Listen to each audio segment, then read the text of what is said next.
With CitizenCon 2025 quickly approaching, I thought it would be a perfect time to look back at the development scope of the game from the Kickstarter to today. Back in 2012, Chris Roberts asked the world to back a modern wing commander. What he actually kicked off was the most ambitious game development project ever attempted, and also the longest-running punchline in gaming. For nearly 13 years, people have been calling Star Citizen a scam, a failure, or a game that will never release. Every couple of months, some article or Reddit thread pops up to remind you it's raised $1 billion and still isn't done. But that's not the full picture with how much the vision has evolved since that first pitch back in 2012. In this video, we're going to dig into that evolution. We'll start with the original Kickstarter promises, the modules, and the infamous cutscene landings that tried to sell the dream.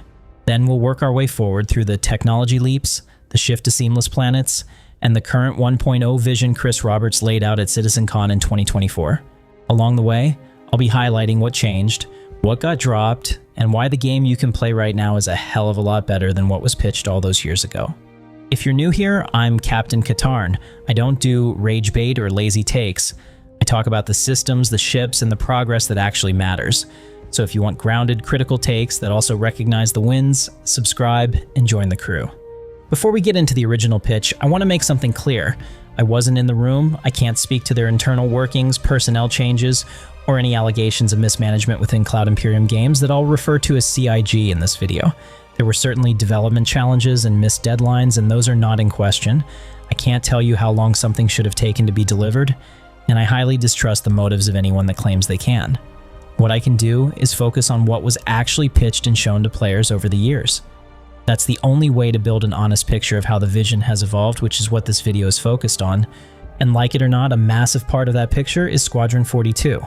While the Persistent Universe got the spotlight in the crowdfunding campaign, Squadron 42 slowly grew into a massive project that consumed much of the studio's time and resources. If you want the full breakdown of how that happened, I've got a deep dive video covering the complete development history of Squadron 42, and I recommend checking that out for the full story. It's linked in the description. For this video though, let's stay focused on what was originally promised and how that compares to the Star Citizen we're playing today. When the Kickstarter launched in October 2012, the pitch was straightforward, but it carried a spark that lit up the imagination of PC gamers. Chris Roberts promised 2 experiences under one roof: Squadron 42, a cinematic single-player campaign in the spirit of Wing Commander, and Star Citizen, a persistent universe where you could choose your own path as a trader, explorer, or mercenary. That pitch alone was enough to excite veterans who missed Roberts' style of storytelling, and it drew in newcomers hungry for a real space sim after years of drought in the genre. The result was an explosion of funding that far outstripped the team's original expectations. The renewed interest Star Citizen sparked in the dormant space game genre directly influenced Elite Dangerous, which was pitched just a month afterwards, and was an inspiration for Hello Games' No Man's Sky. It's important to remember the mood at the time. In 2012 and 2013, crowdfunding was still the Wild West. Kickstarter campaigns promised the moon and back, and most of them never delivered. But here was Chris Roberts, the man behind Wing Commander, asking for a chance to bring PC gaming back to life. For a lot of players, it felt like a no-brainer. Beyond funding a game, players were betting on a return to the glory days of space sims. That optimism explains why the campaign snowballed into tens of millions of dollars, and why disappointment years later hit some backers hard when reality caught up with the promises. At first, Star Citizen's scope was grounded. The Kickstarter plan was for a couple dozen systems, a multiplayer component tied together with instancing, and a single-player story. When people talk about Star Citizen's scope creep, they usually forget it wasn't just Chris Roberts deciding to keep piling features on. The community literally voted for it. In 2013, more than 250,000 backers said yes to keeping the funding counter running past the original target, which meant every new milestone came with fresh promises and the corresponding ballooning scope. Then again in 2014, another vote with tens of thousands of players backed the idea of continuing stretch goals instead of locking scope. Those decisions kept the momentum alive, but they also guaranteed the project would grow into something far bigger and more complicated than the pitch had ever suggested, and ensured that the 2014 release date targeted in the Kickstarter was impossible to meet. As the money kept rolling in, these stretch goals began reshaping expectations. At 3 million, the team promised around 40 star systems at launch. By 6 million, that number had doubled to 100. 100 handcrafted star systems in a crowdfunded project that hadn't yet solved how to generate a single believable planet surface. That goal sounded incredible, and it kept backers reaching into their wallets. But it also created a shadow of expectation that would follow the project forever. To this day, critics still throw "Where's the 100 systems" around like it's a fair metric, ignoring how much the vision and the technology shifted since those early stretch goals, as we'll cover. In order to deliver on the immense promises of those goals, the campaign also sold the idea of a modular development cycle. Instead of waiting years with nothing to show, backers would get playable slices along the way. This was a major departure from how games are typically developed. BioWare, famous for games like Star Wars Knights of the Old Republic and Mass Effect, often cited how many of their most successful games didn't come together into a playable state until just days or weeks prior to release. Yet Star Citizen would focus on providing a product to the players while work continued behind the scenes. The Hangar module, introduced in August of 2013, let you spawn into your own private bay, walk around your ships, and daydream about what you'd one day be able to do with them. Arena Commander came next, bringing space combat and small maps. Star Marine, which was pitched early, wouldn't arrive until much later. It was originally meant to give players a first taste of FPS combat, but its repeated delays became one of the more visible examples of how difficult this project was to deliver, and how Cloud Imperium's reliance on third-party game studios to deliver portions of the game wasn't working. When it finally did show up in 2016, years behind schedule, it was far less of a finished module and more a proof of concept for what ground combat could become. All of the modules were slices of the game, but they were also proof that pieces of the puzzle were being worked on. In turn, they shaped how players imagined the final product. If dogfighting felt this good in Arena Commander, imagine what it would be like in the persistent universe. If you could shoot and run around space stations in Star Marine, maybe the ground game was going to rival Battlefield. Expectations grew faster than the tech could deliver. By 2014, backers finally saw the first glimpse of what the persistent universe might look like. At CitizenCon that year, Chris Roberts unveiled the Arc Corp demo, showing a ship descending to the surface of a planet. Except it wasn't really a descent, it was a cutscene. You called in for landing, the camera faded, and suddenly your ship was parked planetside. From there, you could walk through a customs checkpoint, see NPC guards standing at attention, and step into a small hub with one working shop. It was heavily scripted, more proof of concept than playable game. But it mattered because it showed the ambition was still alive, even if the tech wasn't there yet. Roberts promised those cutscenes would one day be replaced with a seamless experience. At the time, that felt like wishful thinking. But the Arc Corp demo became a cultural moment in the community. Some players were floored just seeing a working landing zone, while others immediately zeroed in on how fake it felt. Media outlets covered it with cautious optimism, pointing out the ambition but quietly doubting whether seamless travel would ever arrive. The discussion threads lit up with debates. Was this the future of MMOs or just smoke and mirrors? That mix of hype and skepticism defined the years ahead. It's easy to laugh now at a fade to black landing, but in 2014 the demo was proof Roberts wasn't backing down from scale. It gave people something to hold on to, a promise that even if the tech wasn't ready, the intent was. And in hindsight, it set the stage for the pivot away from scripted cutscenes toward the seamless planetary tech that would change everything. Looking back, it was the start of a transformation that would define the next decade of development. The demo confirmed that planetside exploration was an integral part of Star Citizen's universe. You would be able to get out of your ship and walk around cities, repair your ship, pick up missions, etc. That represented a major broadening of scope compared to many space games. It also showed CIG bringing in talent like Tony Zurovec, known for games like Crusader and AI programming on Ultima 7, to design the persistent universe's NPCs and systems. The goal was to make these landing zones feel alive with traffic, missions, and even back alleys for illicit jobs. But achieving that required new technology to be developed.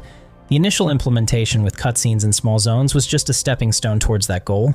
Little did anyone know the means to achieve that breakthrough was about to fall into place. Crytek, the makers of CryEngine, which was the engine chosen for Star Citizen's development, reportedly had cash flow issues starting in 2014. Some of the staff alleged they hadn't been paid for months in interviews with major publications, and later confirmed in a Polygon interview with the CEO.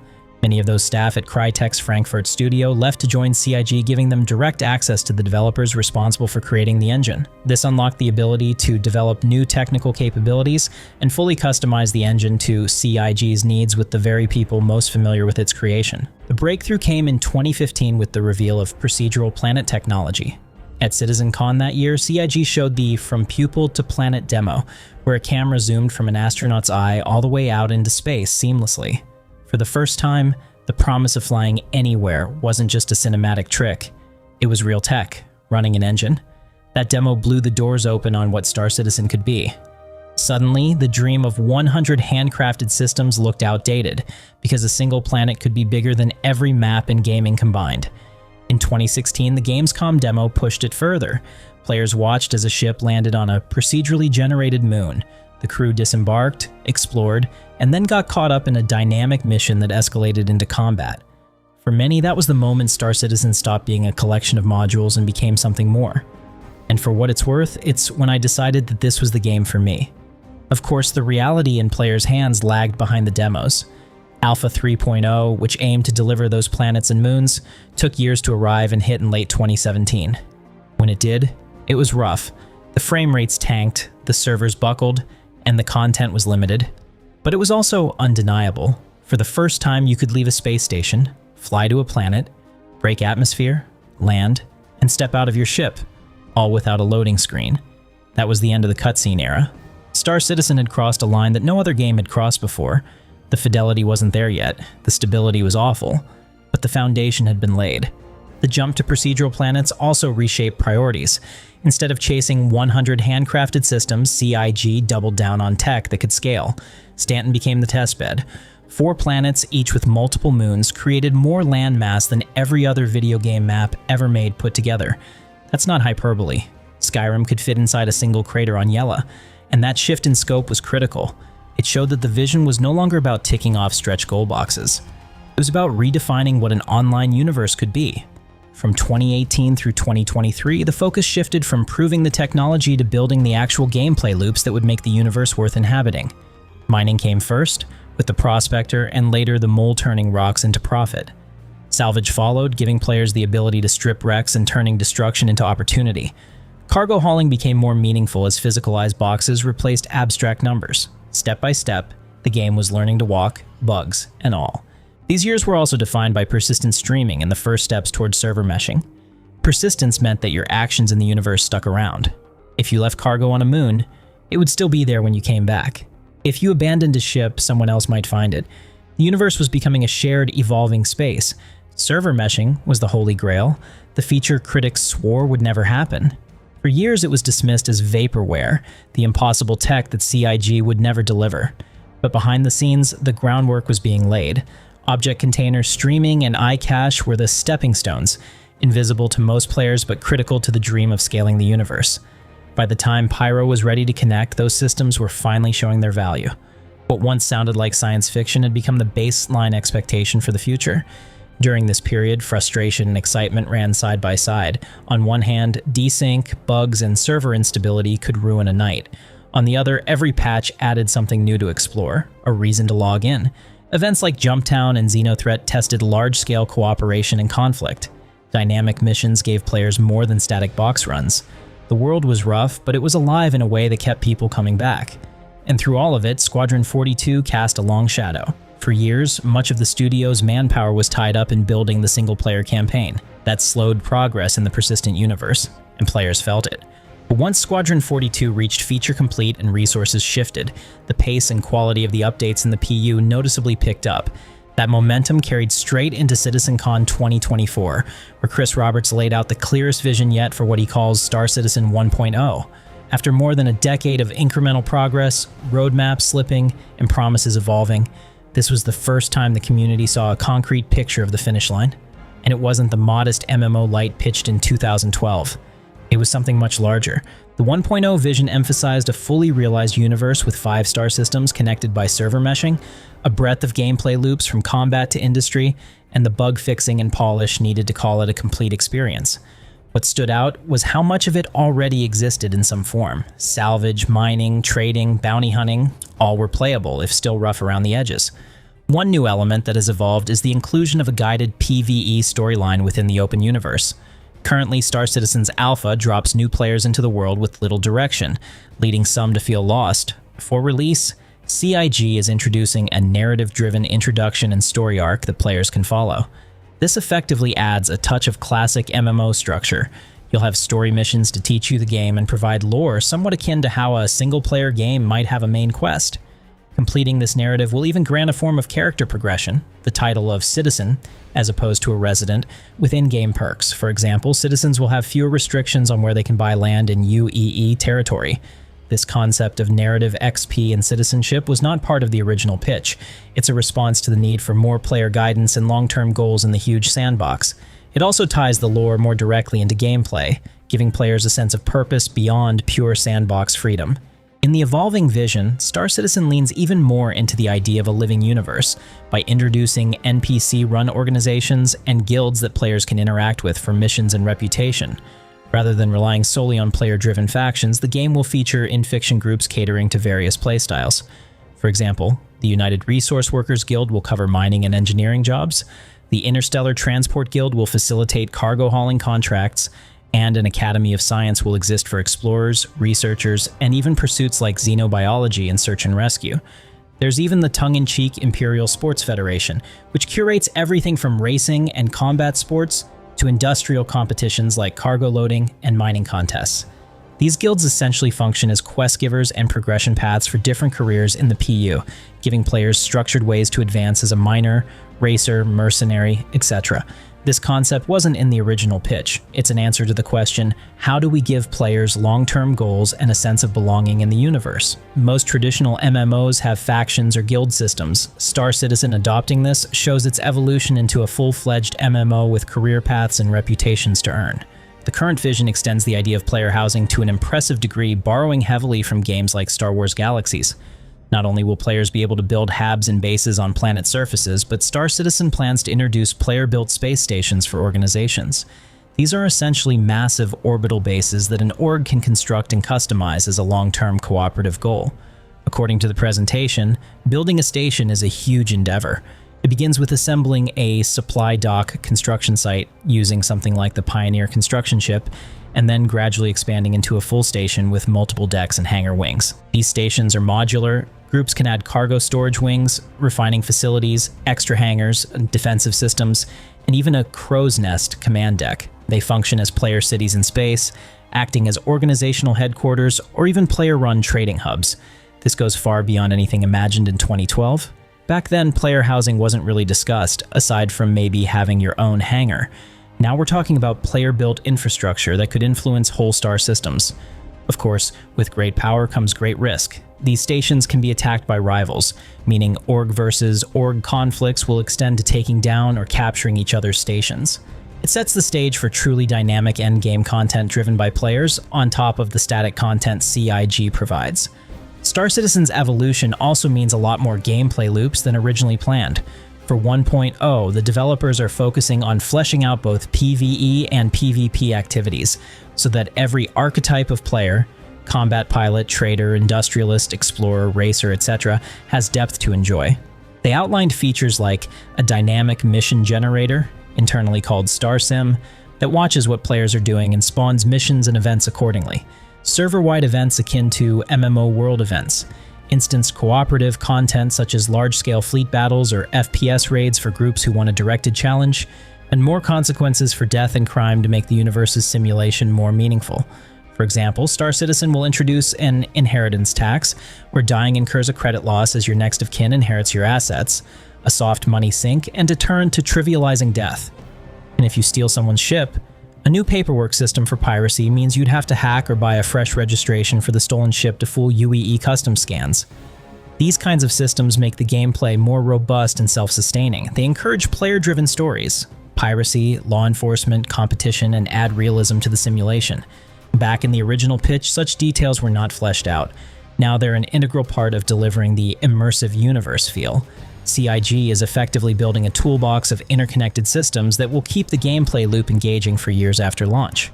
It's a level of depth that early backers might not have anticipated, but it addresses the question, what do you do in Star Citizen? The biggest surprise was how pragmatic the presentation felt. Gone were the days of over-promising things that seemed impossible. That pivot showed how far the vision had matured since the Kickstarter days, and why critics still holding it to 2012 promises are missing the bigger picture. CitizenCon 2024 was a turning point because it reframed the conversation. For the first time, backers and skeptics alike could see what the game would look like when it officially launches. And whether you believe in the timeline or not, and of course my suggestion is always to take the dates with a grain of salt, the pieces on display prove that Star Citizen had moved past being a collection of demos. It has a destination, and for the players in the verse today, Star Citizen already feels like a game worth playing, evidenced by the insane monthly player counts. Most importantly, nothing that's been promised for 1.0 is technically impossible anymore. All of these features are things that have either been done in some capacity in other games, or are now existing technologies that they've developed for Star Citizen specifically. Skeptics of the project often focus on features that were promised but not delivered yet. It's true that Star Citizen's development has faced many delays, no one's ever disputed that. If Star Citizen had launched in 2014 as originally pitched, it's my belief that it wouldn't be relevant today. CIG had the option to take the money and run, delivering a bare minimum game that was safe but uninspiring, but chose to take a moonshot for a once-in-a-lifetime game. As of this video, they have 4 game studios across the world and employ well over 1,000 developers working on Star Citizen and Squadron 42. If it's a scam, well, then they're really doing it wrong and actually making the game. As Star Citizen heads toward beta and that magical 1.0 release, it's carrying the weight of years of expectations. But it's also carrying the enhancements born of its long development journey. The vision has expanded to deliver more than anyone reasonably dreamed in 2012. Regardless of if you're a backer or a hater, it's going to be an interesting ride to the finish line. Stay tuned. And if you made it this far, you're already a member of the crew, so let's make it official. Hit subscribe and join us. If you'd like to support the channel further, there's a join button, Patreon, or my referral link to the Impound. Thanks for watching, and I'll see you in the verse.